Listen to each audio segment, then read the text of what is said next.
It was 2:13 a.m. when I heard the key turn in the lock. Not just late, unreasonably late. At first, I thought maybe I was dreaming. The house was quiet except for the hum of the refrigerator and the occasional tick from the wall clock. But then came the slow creak of the door and the unmistakable sound of someone tiptoeing across the entryway floor. Lauren. I had been sitting on the couch for over an hour at that point, staring at a muted television screen I hadn't touched in ages, just letting some rerun play background noise while my thoughts filled the room. I didn't plan to wait up. I told myself I was just tired. That she'd walk in like always, toss her purse on the counter, mumble something about how long the dinner ran, and crawl into bed next to me like nothing was wrong. But I wasn't asleep. And something was wrong. She stepped inside with her heels in her hand, walking like a teenager sneaking in past curfew, hoping the floorboards wouldn't rat her out. She wore a tight black jumpsuit, sleek, backless, and unfamiliar. Something I'd never seen before. And we lived together. I would have noticed it. Her hair was styled, curled slightly at the ends, not messed up like someone who had been running around the city for hours. It looked intentional, like she'd touched it up just before coming home. Her makeup was faded but not ruined, foundation still set, lips still glossed. She looked like someone who'd had a good time. But more than that, she looked untouched. Unbothered. And then there was the scent. That was the first detail I truly couldn't explain away. It hit me as soon as she crossed the room, a fragrance that didn't belong in our home. It was musky, elegant, with a sharp sweetness I couldn't place. Definitely not the vanilla and citrus spray she usually wore. This was different. Classier. An asterisk mate. It didn't smell like her. It smelled like someone she was trying to impress. She froze when she saw me. "Oh," she said, like she had walked in on me. "You're still up." There was surprise in her voice, but not guilt. It was subtle, the way her eyes darted toward the couch, the way she tried to smile quickly enough to seem natural but not fast enough to hide the calculation behind it. "Just couldn't sleep," I said, keeping my voice even. "You're home late?" She shrugged, setting her shoes gently by the front door. "Work thing ran long. Drinks after. Just clients, nothing major." Her tone was light, too light. Like she had practiced it. And the way she said clients? Like she was already defending herself from an argument I hadn't even started. "You never mentioned you had anything tonight," I said. Lauren walked into the kitchen like I hadn't spoken, opening the fridge and pulling out a bottle of water. She didn't meet my eyes. "It came up last minute," she said casually. "You know how it is. Mira, Jamie, a couple of others. Just a small group." The way she listed those names, it was too fast. Like she was reading from a script. She left out last names, no roles, no context.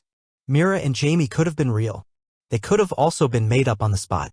"I don't remember you ever working this late before," I said, trying not to sound accusatory. But it was hard. Something in my chest was beginning to churn. She laughed, a quiet, empty laugh. "Why are you being weird about this?"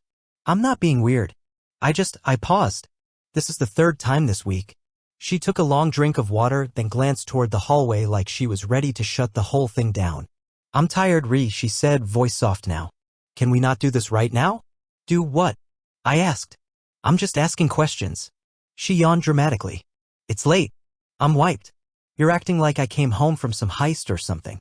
"Can't help but notice you didn't come home looking wiped," I said. That landed. Just for a moment. Her eyes narrowed ever so slightly. But she recovered fast. "Sorry, I don't look like a mess for you," she said with a half smile. "Is that what you want?" It wasn't a real question. It was a trap. One I'd usually walk into, trying to explain myself, to soften things, to reassure her that I wasn't accusing her of anything. But this time I didn't answer. I just sat there, watching her. And that silence, that's when I saw it. A flicker of something. Not fear. Not guilt. But awareness. She knew what she was doing. And she knew I knew something was off. Still, she turned and started toward the bedroom like everything was fine. I stayed sitting on the couch. My legs felt heavy. My mind even heavier. This wasn't about being possessive or insecure. I'd never been that guy. I believed in trust, in space, in letting each other breathe. I respected her work. I knew her job meant late nights sometimes. But the thing that rattled me wasn't just the time, it was the performance. Her tone was too smooth. Her answers too vague. And then there was the smell. That smell didn't belong to our home, to our life. That scent was a signal from another world she hadn't invited me into. I stayed on the couch long after she disappeared into the bedroom. I heard her closet open. Drawers slide. The bathroom door click shut. I heard the tap of her phone against the counter and the faint sound of the faucet. But I didn't move. I just sat there, the quiet pressing in on all sides, every part of my brain screaming one thing I didn't want to believe. She was hiding something. And tonight? Tonight was the first time I was willing to admit it. I wish I could say I let it go. That I chalked it up to a long night and bad timing. But I didn't. That night settled into my bones like damp air, quiet and clinging. I went to bed an hour after Lauren, but I barely slept. I lay there in the dark, staring at the ceiling, replaying every word she said. Every move she made. How come she was? How casual. Like she wasn't hiding something, but like she had already rehearsed what to say when I asked. I didn't bring it up the next morning. Neither did she. We moved around each other like people trying not to wake a sleeping baby. Careful. Quiet. Tense. She made coffee. I skipped breakfast. She told me she had meetings stacked back to back. I nodded and told her to have a good day. I watched her walk out the door with that same curated polish, heels, red lipstick, black blazer over a form-fitting dress I'd never seen before. She looked like she belonged in a magazine. I used to love that about her, how effortlessly she carried herself. But now it felt like a mask. It started small after that night. Changes so subtle I almost convinced myself I was imagining them. But they stacked up. She started coming home later, saying things like, I had to pivot with a client or emergency review. She'd always worked hard, but now she worked oddly. Unpredictably. Last-minute dinners, impromptu weekend strategy sessions. I'd get texts at 9 or 10 p.m., brief, often cold, almost like she was checking a box. And when she got home, it was like she wanted me to think she was tired but never actually looked it. Her makeup was always fixed. Hair still neat. Shoes wiped clean. She'd shower and slip into bed, sometimes without saying goodnight. It started eating at me. The phone was the first real shift. Lauren used to leave it on the coffee table while we watched TV or cooked dinner together. Now it lived either glued to her hand or tucked into her purse or hidden under a couch cushion. She kept it on silent. Face down. The little message chime that used to go off during Netflix binges suddenly vanished. I asked her about it once, lightly. Who's blowing up your phone so late? She barely looked up. Group chat with the team. You know how Mira gets. Then she locked her screen before I could glance down and tossed the phone into her bag. My gut clenched. I knew how Mira got. I also knew Lauren hated long text threads. She had literally said, why do people type paragraphs when a thumbs up will do? But now she was glued to her screen like a teenager. I told myself I was being paranoid, that I was projecting. But the feeling didn't go away. About a week later, we were sitting in traffic on the way back from dinner with my sister. A quiet moment, the kind where you're both just watching the red lights stretch in a line down the street. Out of nowhere, Lauren said, have you ever thought we should evolve the way we look at marriage? I blinked. What do you mean? She shrugged, casual as ever. Just, people change. Life gets more complicated. Maybe it's not about owning each other. Maybe it's more about understanding when we outgrow the rules. I turned to look at her. You think we've outgrown something? She laughed. Relax, it's just a thought. I read something about it. Open structures, emotional honesty, all that. The conversation hung in the air like smoke. That night, I couldn't sleep again. The phrase replayed over and over in my head, a more modern understanding of marriage. It felt too pointed, too convenient, like someone trying to lay groundwork before they broke bad news. I brought it up the next day carefully. Asked if there was something going on, something we needed to talk about. She didn't deny it. She didn't confess anything either. She just tilted her head and smiled like I was being overly dramatic. Are you feeling insecure, Ryan? That question, it came out of her mouth like a diagnosis. Like she was a therapist and I was a guy melting down over nothing. Insecure wasn't the right word, but I let it go. Mostly because I didn't know how to explain the storm building in my chest. Things kept shifting. She started dressing up more even on days when she was just working from home. I'd walk in from work and find her at the dining table with a glass of wine, wearing something tight and tailored with her nails freshly done. Her laptop open, eyes locked on the screen. When I asked how her day was, she'd mutter long, like it was code for don't ask. One night, I walked in and noticed she had done her makeup again, even though it was already close to 10. She said she had a late video call with a client in Singapore. I nodded and walked past her, but I couldn't stop myself from glancing at her phone. Face down. Locked. Screen lit up for a second. I didn't see the message, but I saw the icon. WhatsApp. A platform she had once called too sketchy to trust. That was when the small doubts became patterns. And the patterns began to feel like proof. A few days later, we were watching a show, something we'd started together months ago but rarely found time for anymore. Halfway through, I looked over and saw her typing. She wasn't watching. She was smiling, small and private, at something on her phone. I leaned over and asked, "Who's that?" She hesitated. "Team chat. Late team chat." She didn't look up. "We're prepping for a pitch." Then, as if she felt my eyes linger too long, she turned the phone off. Not the screen. The phone. Shut it down entirely and tucked it between the couch cushions. The silence after that was louder than the dialogue on the show. I tried not to overreact. I told myself people go through phases. That maybe she was feeling unfulfilled and didn't know how to talk about it. That maybe this was a cool-off period and we'd reconnect again soon. But deep down, I knew that was a lie I told myself so I could fall asleep at night. Then came the moment I couldn't unsee. We were sitting at the kitchen counter eating takeout. She was scrolling on her laptop, showing me a pop-up ad for some new restaurant downtown. Fancy place. I said I'd never heard of it. Without thinking, she said, "Oh, it's great, I went there with," then she stopped herself. "With who?" I asked. She paused too long. "I mean, I read about it. Must have been on a blog." She shut her laptop and grabbed her wine. I said nothing. I didn't need to. The look on her face said it all, panic trying to disguise itself as distraction. She hadn't read about it. She'd been there.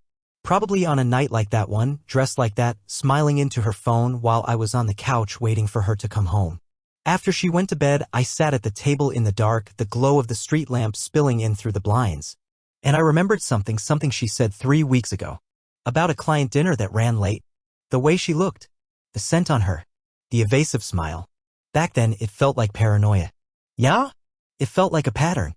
Like breadcrumbs left behind by someone who was either careless or confident they wouldn't be caught. I wasn't looking for proof. Not at first. Maybe part of me hoped I was wrong. That all the late nights, the rehearsed answers, the scent of unfamiliar cologne on her coat, it was all in my head. I didn't want a smoking G*N. I wanted a reason to believe again. I wanted to be the idiot husband who overthought everything, apologized too much, and found out it was nothing. But then came the mixer. My company had just signed a new joint venture with a marketing firm, a big deal that was going to bring 2 teams together under one roof for a few months. There was a welcome mixer downtown, all glitz and networking and overpriced cocktails. Normally, I hated events like that. But when I saw the name of the firm we partnered with, I stopped short. It was the same one Lauren worked for. She hadn't mentioned it. Not even in passing. Not once. That alone would have been enough to raise eyebrows. But I didn't confront her. I didn't ask if she was going. I didn't even mention it. I just smiled, said I'd be late coming home, and RSVP'd yes. I needed to see something with my own eyes. The event was at a hotel bar downtown, high-end, dim lighting, lots of chrome and velvet chairs, jazz music playing just soft enough to make you lean in. The kind of place where people tried hard to seem casual and important all at once. I arrived early. I dressed a little sharper than usual, not because I wanted to stand out, but because I wanted to look like I belonged. I slipped in, grabbed a drink, nodded at the people I recognized from work, and then found a corner to disappear into. I watched. And waited. It took 15 minutes before I saw her. Lauren walked in wearing a dark green dress, long sleeves, high slit. Understated, but it fit her like it was tailored. She looked stunning, the kind of stunning that turns heads. And she knew it. She moved through the room like she'd been here before, like she belonged in that world of half-laughs and barely touched glasses of wine. Then I saw him. I didn't know his name. Still don't. But he was there. Mid-30s, expensive haircut, navy suit that looked like it cost more than my rent in college. He met her just outside the terrace doors, hand already reaching for the small of her back. She leaned into him, not enough to draw attention, but enough to send a message. Their heads bent close together. She laughed at something he said. That laugh? The one I hadn't heard at home in months. Light, effortless. The kind of laugh you give to someone who makes you feel seen. And then her hand. It rested on his forearm. Just a second too long. Casual. Familiar. Like they'd done it before. Like she wasn't thinking twice about it. I couldn't breathe. I ducked behind a tall floral arrangement, ridiculous, I know, but I wasn't ready for her to see me yet. I just stared, trying to process what was unfolding 10 feet away. I looked at her left hand. No ring. That hit harder than I expected. Lauren always wore her ring. Even when she didn't want to, she did out of habit. She once forgot it at home and drove back during lunch just to grab it before a meeting with a client. It matters, she told me. People notice. But tonight? Nothing. Just a clean, bare finger. And a smile that didn't belong to me. Then, as if summoned by the pressure in the air, she turned. She spotted me across the room. Our eyes met. And that second was everything. Her whole face froze. It wasn't fear. It was something else. Recognition. Calculation. That tiny pause where you see every thought race behind someone's eyes. She didn't gasp or stammer or run over. She just recalibrated. Like a computer loading a new script. Then she smiled. Big. Polished. Like everything was fine. She touched the man's arm once more and started walking toward me. I didn't wait. I turned and walked straight out the way I came in. I didn't know where I was going. I just needed air. Space. Something that didn't feel like a trap. Outside, the city lights felt like too much. Too bright. Too artificial. I kept walking down side streets and alleys until I found myself standing beside a newsstand that hadn't been updated in what looked like a year. I leaned against the brick wall, ran both hands through my hair, and just stood there. She hadn't even flinched. Not really. Not until she saw me. Then everything changed. Not because she got caught, but because she wasn't ready to get caught. That was the difference. It wasn't guilt. It was control. This wasn't a one-time lapse. This was choreography. And I just walked in at the wrong moment in the routine. When I finally got back to our apartment, it was quiet. Lauren hadn't come home yet. Her coat was still gone, her heels still missing from the entry rack. I sat on the edge of the bed, staring at the spot on the wall where we'd hung our wedding photo, now tilted slightly to the left. I didn't cry. I didn't yell. I just sat there, realizing something no one ever prepares you for. The worst part of betrayal isn't the lie. It's realizing how natural the liar has become at it. She came in around midnight. I heard the key in the lock, then the gentle click of the door. I didn't get up. I didn't move. She walked into the room and froze when she saw me sitting there. "Hey," she said, voice soft. "I didn't see you leave. You just disappeared." I looked at her. She'd taken her makeup off, pulled her hair back, slipped into sweatpants like it was just another Thursday. "I wasn't really in the mood to mingle," I said flatly. She nodded. "Yeah, I figured. You looked tired." I didn't answer. She took that as permission to keep moving. "Sorry if it was awkward," she added. "I didn't know you'd be there. You didn't mention the event." She blinked. It was a last-minute invite. I didn't think it was a big deal. She was too calm, too measured. Everything from her posture to her tone was dialed in. She wasn't reacting, she was performing. And I wasn't buying it. "I saw you," I said.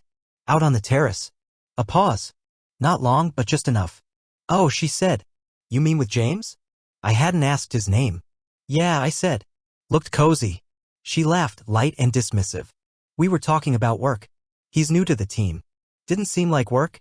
She crossed her arms. "What are you implying?" I stood up slowly, walked over to the window, staring out at the street below. "I'm not implying anything," I said. "I saw enough." She didn't reply. Behind me, I could hear the shift. Her weight on the floor. The inhale, the recalibration. "We're adults, Ryan," she said finally. "I shouldn't have to explain who I talk to at work. I'm not asking for an explanation." More silence. Then I turned. "I'm asking if there's something you want to tell me." She met my eyes. "No," she said. Simple. Final. Like a door slammed shut. I nodded. That was the answer I needed, even if it wasn't the truth. Later that night, while she slept, I sat in the living room alone, listening to the sound of the heat kicking on and off. And I realized something else. Sometimes the clearest confession you'll ever get is the lie someone chooses to repeat. I didn't sleep that night. Not really. I laid in bed beside her, staring at the ceiling in the dark, listening to her slow breathing while my thoughts tore themselves apart in circles. It was surreal, how she could fall asleep so easily, so peacefully, while my whole reality had shifted by a degree I couldn't measure. I kept hearing that second of hesitation in her voice. The way she said James, too quickly. The casual dismissal of everything I saw with my own eyes. Like I was the one misinterpreting. Like my memory couldn't be trusted. But the image was burned in. No ring, her hand on his arm, the effortless and asterisk Macy between them. And I knew it wasn't just about James, or whoever he really was. The next morning, while she was in the shower, I opened her laptop. Felt wrong, like I was violating something sacred. We'd always had an unspoken trust, we didn't snoop. But that trust felt like an illusion now, something that used to mean something in a version of our marriage that no longer existed. The laptop was locked, of course. But the password hadn't changed, our dog's name, followed by her birth year. She always said she'd update it. She never did. Once inside, I didn't find anything obvious. No open tabs or email threads that raised alarms.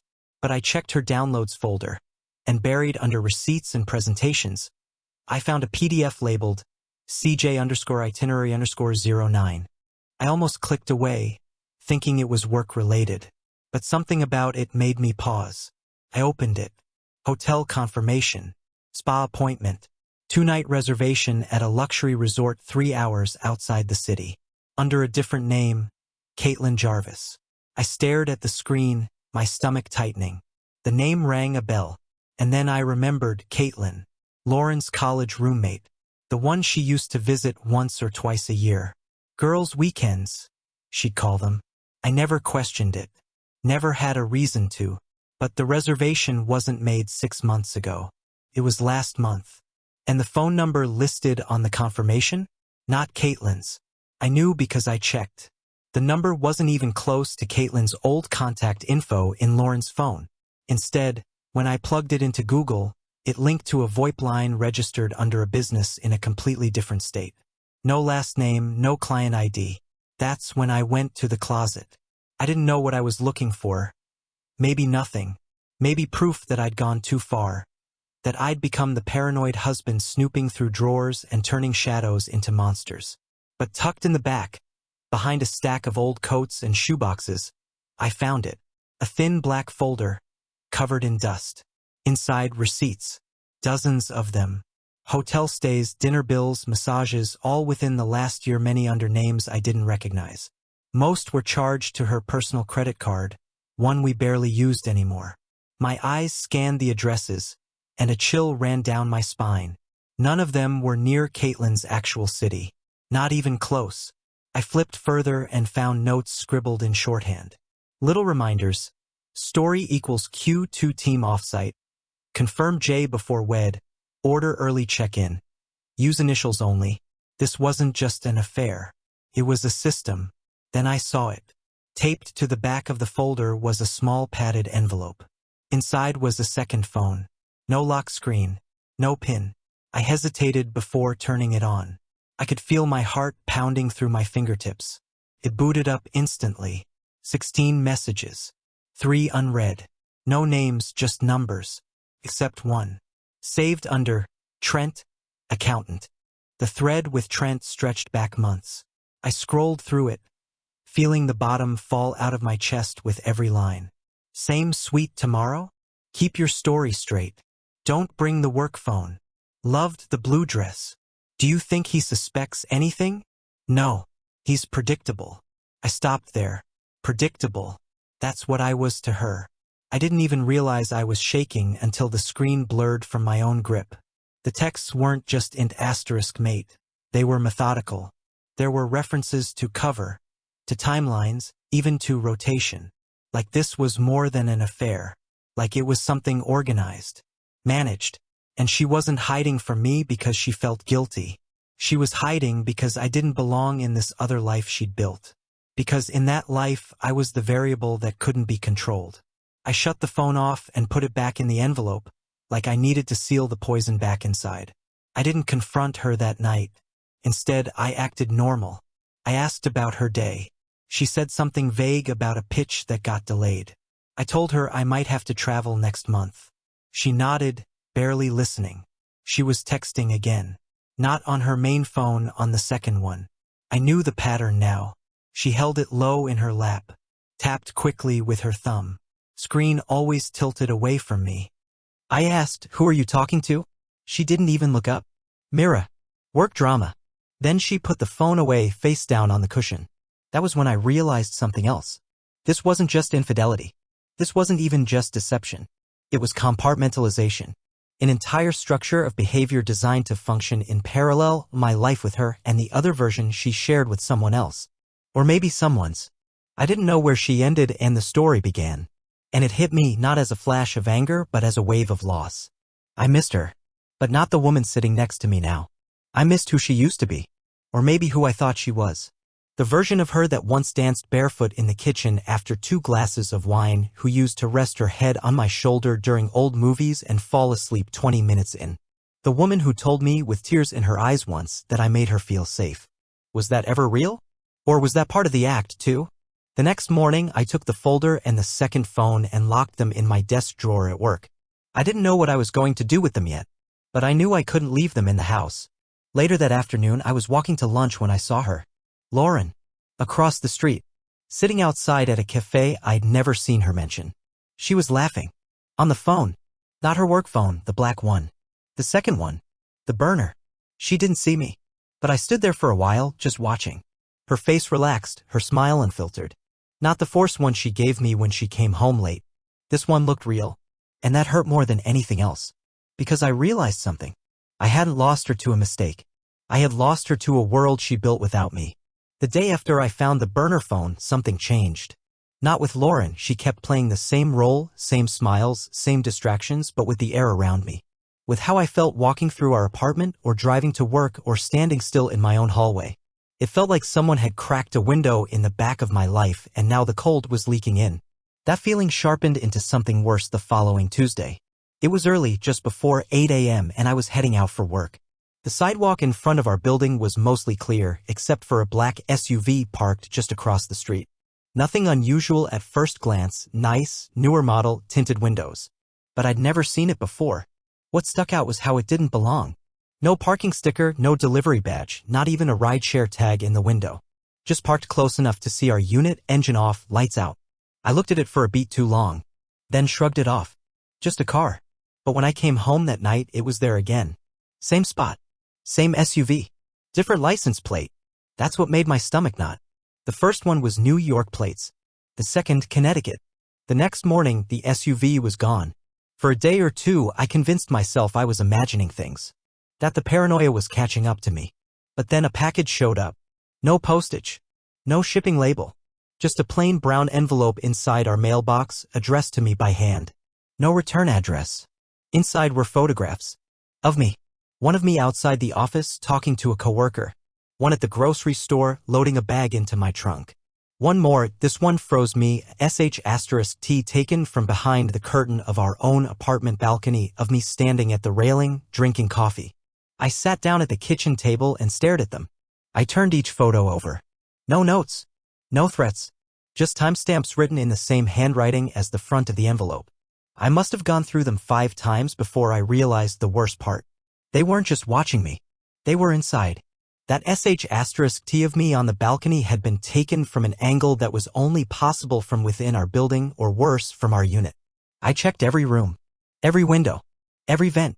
I opened drawers, closets, even behind picture frames. I wasn't sure what I expected to find, maybe a camera, a mic, a tracker. I didn't find anything. But it didn't matter.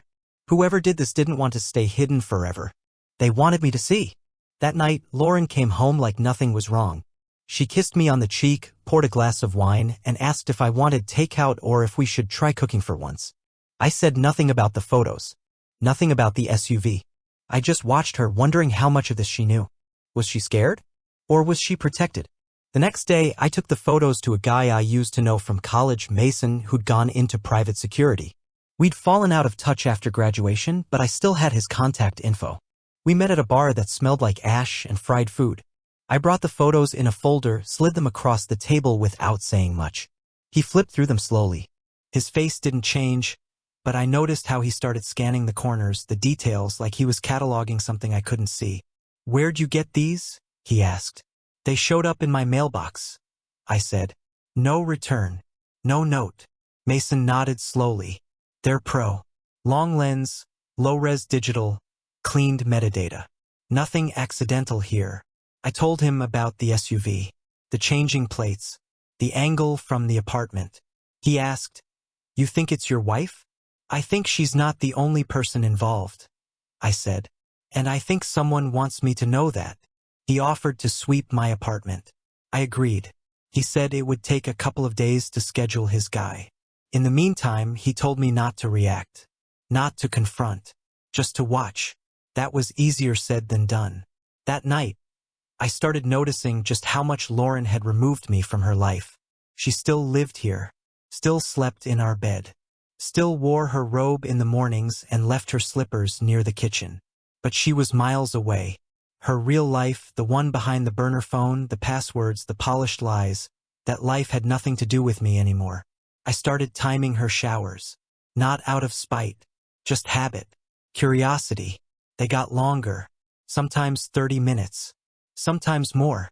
And afterward, she always came out smelling faintly different, like something new had touched her skin. I checked her drawer again. Still no ring. On Thursday, I took a new route home from work. I parked a block away and approached the building from the back, trying to see if anyone was watching. That's when I spotted another SUV. Gray this time, parked facing the other direction. Same windows, same idle engine. I ducked behind a row of hedges, pulled out my phone, and snapped a quick photo. The driver was obscured, but the posture, the stillness, it was deliberate. He wasn't looking at his phone. He was watching. I thought about calling the police. But what would I say? That a couple of SUVs made me uncomfortable? That a handful of photos showed up in my mail? I didn't have answers, just pieces. And the more pieces I found, the bigger the picture became. This wasn't just cheating. It was coordinated. Someone had resources, access. I started thinking about that man at the mixer again, the one she was laughing with. James, she said. But I never got a last name. Never even saw his face clearly. What if it wasn't just one man? What if the burner phone wasn't for hiding a relationship, but maintaining several? That night, I stayed awake until after Lauren went to sleep. Around 1 a.m., I slipped out of bed, crossed into the living room, and checked her purse. The burner phone wasn't there, but her main phone was. I opened it. Still the same password. I checked recent calls, scrubbed. Texts bare. Almost too bare. Like she'd been curating what was left behind. I opened her email and scanned the sent folder.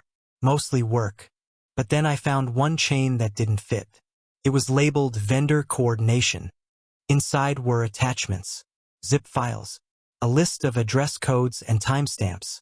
One email subject line read, updated entry schedule, confirm sync window. I stared at the screen trying to decode it. It sounded like logistics, movement, planning, but none of it read like marketing. When I heard the bed creak behind me, I shut the phone and placed it back exactly where I found it. I didn't sleep the rest of the night. By morning, I had a different kind of resolve.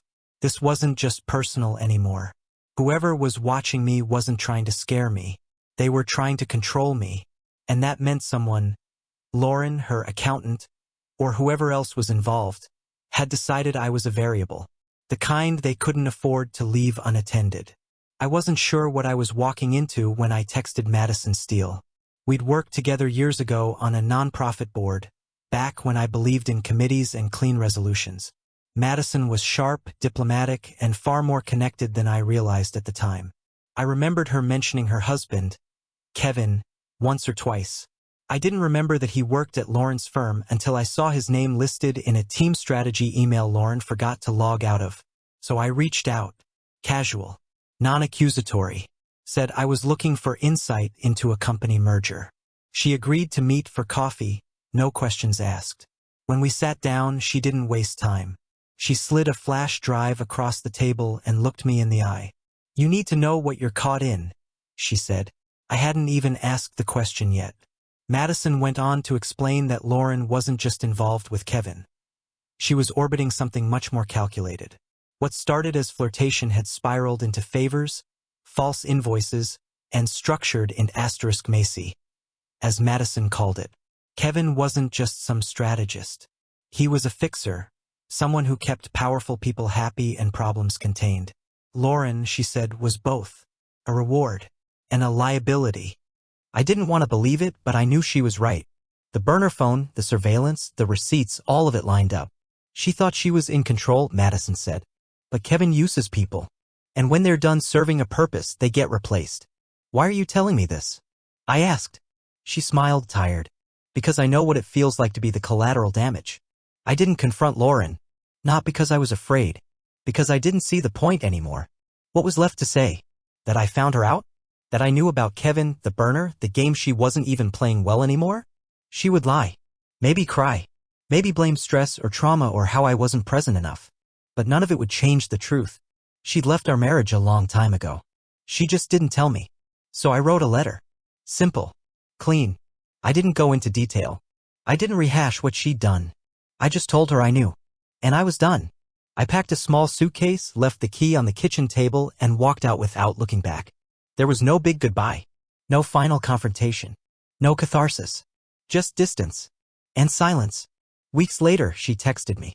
Said I was right. Said she made a mess of everything. That she was sorry. I didn't respond. She once asked for a marriage with modern understanding. So I gave her the clearest one I could. Distance. Silence. And no return.